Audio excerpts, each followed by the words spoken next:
बोले कौन कहे कि शादी कर लो?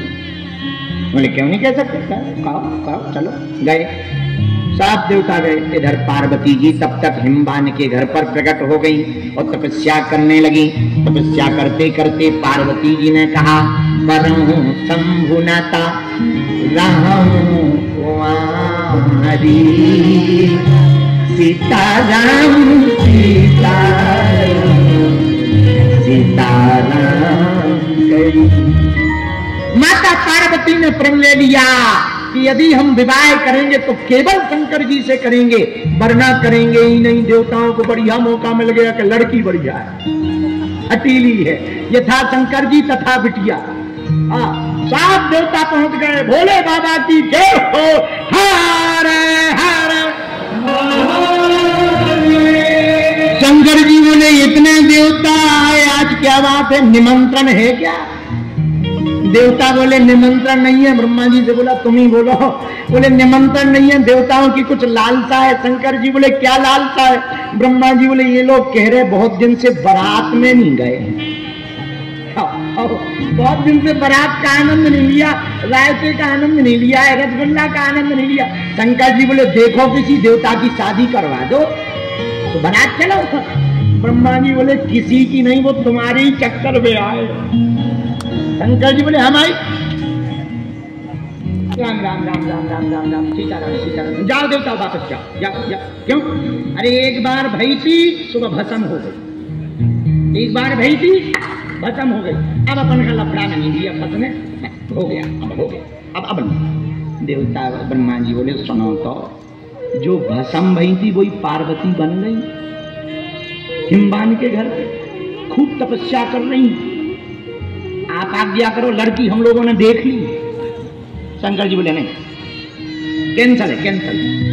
देवताओं का मुंह लटक गया। अब शंकर जी बोले मुंह क्यों लटका है? देवता बोले कर लो शादी, नहीं तो हम लोगों के दर्शन दोबारा नहीं होंगे। शंकर जी बोले क्यों क्यों नहीं होंगे दोबारा दर्शन?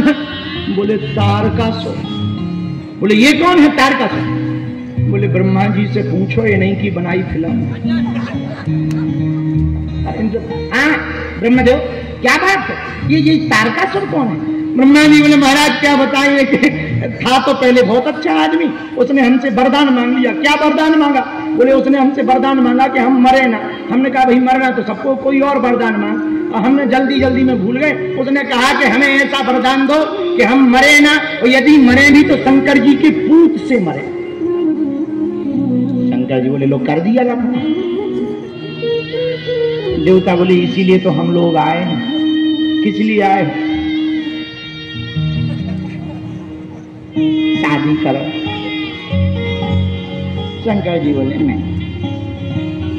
अच्छा बात भी उनकी सही है, जिनकी हो गई उनसे पूछो क्या बीत रही है।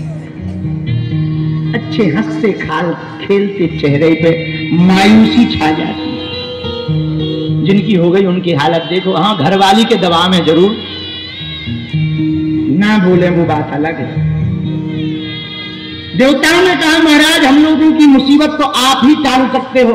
कथा सबको पता ही है। शंकर जी ने राम जी की आज्ञा मान करके विवाह के लिए हाँ कह दिया। बोलो सीताराम, जोर से बोलो। देवता प्रसन्न हुए, बारात गई, विवाह हुआ, पार्वती जी आई। अब फिर तारकासुर ने उपद्रव मचाया। देवता फिर शंकर जी के पास गए। क्या हुआ?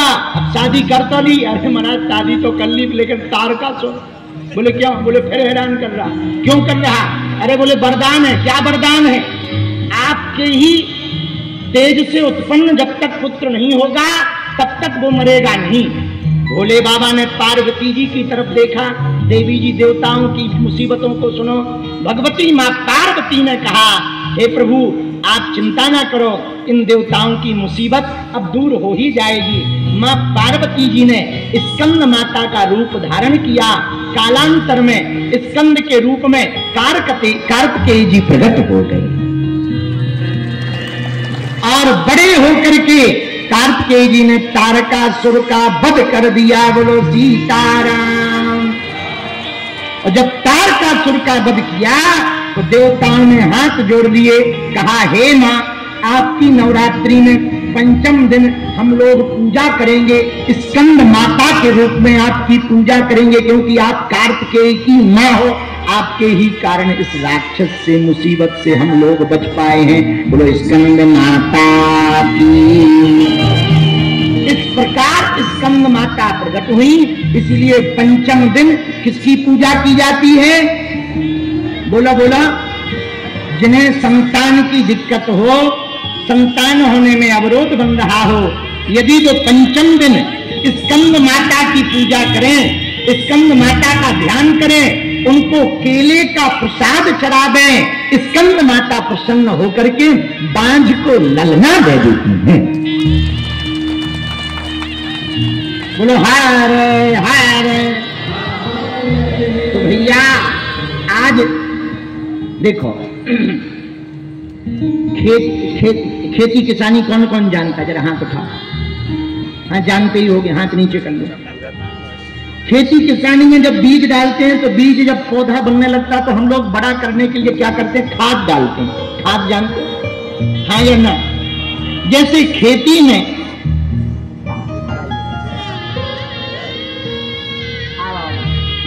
जरा सोफा ले आओ। कहाँ गए पंडित जी? धीरू पंडित जी, सोफा ले आओ।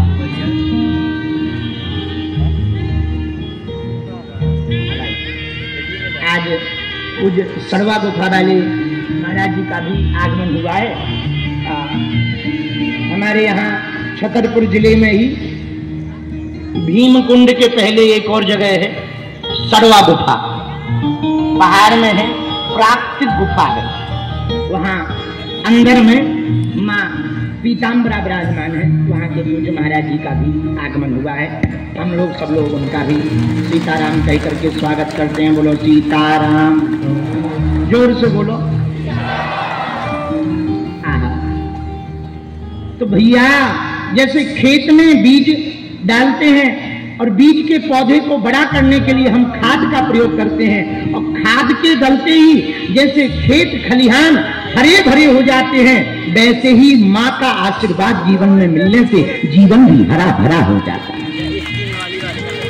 एक बात और सुनो, चश्मा का लेंस यदि हरा कर दो तो संसार भी हरा दिखाई देता है।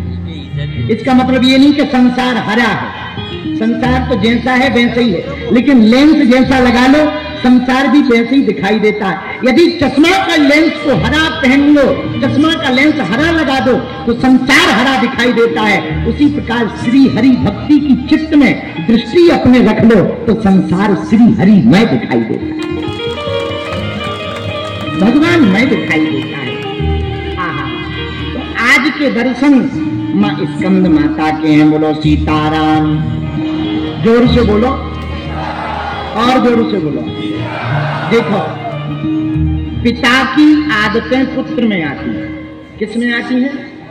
पुत्र में। पिता की आदतें जैसे पुत्र में आती, पिता की आवाज जैसे पुत्र में आती, वैसे ही गुरु की आदतें शिष्य में आती है और गुरु की आवाज शिष्य में आती है। इसीलिए एक बात आपको ध्यान रखना, हमारे संत महापुरुष कहते, पानी पीजिए छान कर और गुरु ढूंढिए जान कर। भाई पानी को छान कर पियो, कचरा चला जाएगा, तुम्हारी किडनी खराब हो जाएगी। उसी प्रकार गुरु जी भी थोड़ा देख दाख के लेना चाहिए, जो भजनानंदी हो, भगवान के भजनानंदी हो, ऐसे गुरु के चरण पकड़ना चाहिए। बोले क्यों? बोले भैया सुनो, गुरु बिन होए न ज्ञान, भेद बिन होए न चोरी। गुरु के बिना ज्ञान असंभव है। गुरु ज्ञान देता है। कैसा ज्ञान? जो संसार का रहता, जगत का रहता। भैया जो माया में लिप्त होता उसके पीछे जगत भागता, जो